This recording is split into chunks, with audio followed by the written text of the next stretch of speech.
Hello everyone, welcome back, and you are watching Technical World. If the touchscreen is not working properly after the latest update of iOS, then keep watching this video until the end, cause today in this video I'm going to show you how to fix this issue. So without wasting any time, let's get started.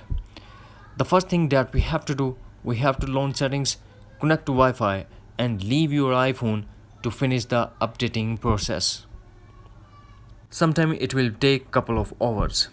After that, what we have to do, we have to launch settings, then tap accessibility, tap on touch. Here we have to tap on touch accommodation, turn on touch accommodation.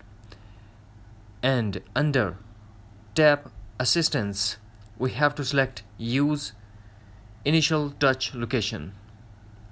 Now force close all the apps that are running in the background, and also force restart your iPhone by quickly press and release volume up button, quickly press and release volume down button, and press side button until you get Apple logo.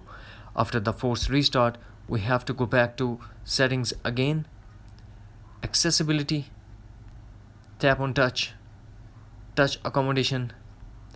First we have to select off, then turn off touch accommodation.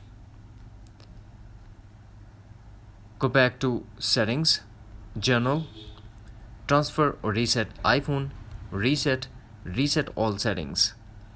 We need to put iPhone passcode and tap again reset all settings to confirm. This process will delete all your customized setting to default setting, but no data or media will be deleted. That's it. Hopefully friends, you found this video helpful, so please don't forget to subscribe, like and share with your friends and family. Thanks for watching. Take care. Bye-bye.